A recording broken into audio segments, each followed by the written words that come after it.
নমস্কার বন্ধুরা, অবশেষে অনেক অপেক্ষার পর আজ বাংলার বাজারে অনেকটাই বেড়ে গেল আলুর দাম। বিশেষজ্ঞরা জানাচ্ছেন এই দাম বৃদ্ধির পেছনে রয়েছে একাধিক কারণ। শুধু দক্ষিণবঙ্গই নয়, উত্তরবঙ্গের প্রত্যেকটি জেলায় জেলায় বাড়ছে আলুর দাম। প্রথমত, টানা বৃষ্টিপাতের কারণে আলুর সরবরাহ কমে এসেছে। দ্বিতীয়ত, ভিন রাজ্যে বাড়তে থাকা আলুর চাহিদা পূরণের জন্য বাংলায় আলু বিপুল পরিমাণে বাইরে রপ্তানি হচ্ছে। এর ফলেই স্থানীয় বাজারে আলুর যোগান কমে গিয়ে দাম বাড়ছে খুব।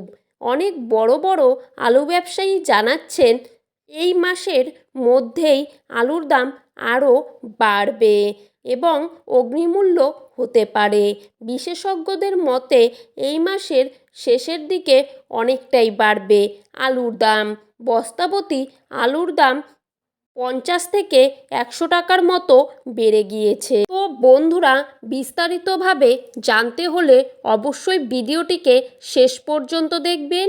আর আপনি কোন জেলা থেকে আলুর বাজার দর সম্পর্কে জানতে চান সেটি অবশ্যই ভিডিওর কমেন্ট বক্সে লিখে জানিয়ে দেবেন।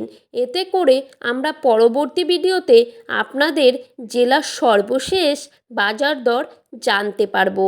এছাড়া আমাদের ছোট্ট ইউটিউব চ্যানেলটিকে সাবস্ক্রাইব করে পাশে থাকা বেল আইকনটিকে প্রেস করে রাখবেন, যাতে করে ভবিষ্যতে আলুর বাজার জানতে পারেন। তো বন্ধুরা, চলুন দেরি না করে আমরা এক নজরে দেখে নেই। আজ বাঁকুড়া জেলার কতুলপুরে জ্যোতি আলুর ফ্রি বন্ডের দাম কিন্তু রয়েছে 420 টাকা।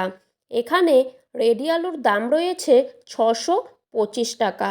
ডালা কোয়ালিটি আলুর দাম রয়েছে 690 টাকা এবং কতুলপুরে পোগরাজ আলুর দাম রয়েছে 340 টাকা।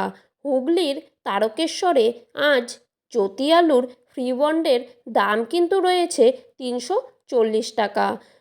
রেডি ডালা এক্সট্রা সুপার হিসেবে জ্যোতি আলুর দাম বন্ডের দাম রয়েছে 460 টাকা এবং চন্দ্রমুখীর দাম কিন্তু সিঙ্গুরে আজকের দিনে 660 থেকে 670 টাকা।